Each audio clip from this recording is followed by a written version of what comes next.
It was a marionette, I think. It had a big head. The face was made of wrinkly, flesh colors rubber. The eyes were gigantic, bulging white orbs with red pupils. The hair was black, made of some hard substance that didn't mesh with the rubbery head.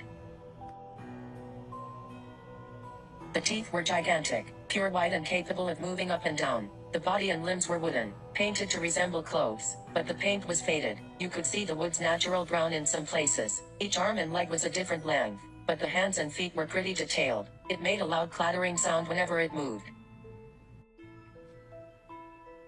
That puppet followed me. I don't even mean it got up and chased me. I mean it kept showing up in my life. My earliest memory of it is from my first birthday. I obviously don't remember the full details of that day, but I remember my parents singing happy birthday and that puppet. I don't know what it was there for. I just remember it scared me to death and I couldn't stop crying. When I was able to talk, I asked my parents about it, and they said nothing like that had happened on my first birthday. They must not have thought lying about it would make things easier for me.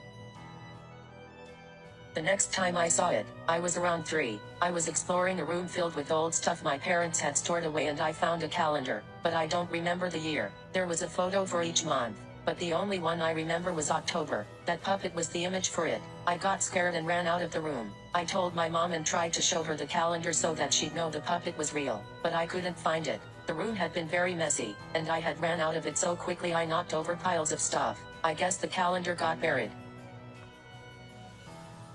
I was 6 when it happened again. It was the middle of the night. I woke up from a nightmare I can't remember the details of. I was too afraid to go back to sleep, so I went into the living room and turned on the TV. An old black and white show on Nick at Night was ending, and when the commercial started, that puppet came on. It was dancing while loud music played. I screamed and started crying uncontrollably, but by the time my parents got downstairs, the puppet was gone. I didn't see the puppet again for a while after that, but I kept having nightmares about it. When I was 15, I decided to try to track it down, using the internet to try to find information about the calendar, the short, anything. No one had ever heard of it, but one day I got an instant message from someone I had never talked to before. Their screen name was a random mashup of numbers and letters, but their avatar was a picture of the puppet. I met me. Glad that you still remember me. Then immediately signed off. They never contacted me. PR came online again.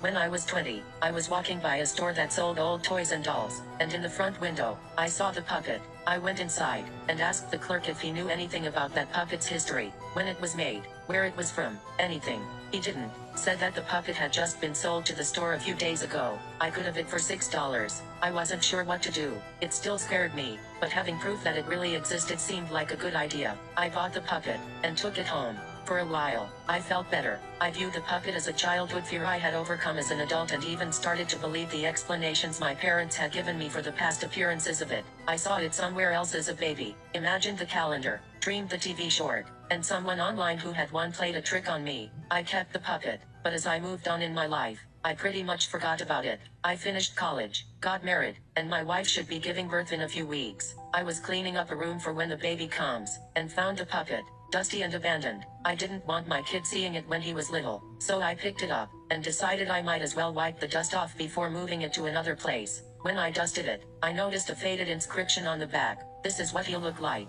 Before I could figure out what this meant, I heard my wife starting to cry. I rushed to her. She looked more upset than I had ever seen her. Sobbing, she told me that the doctor had just called. There was a problem with the baby.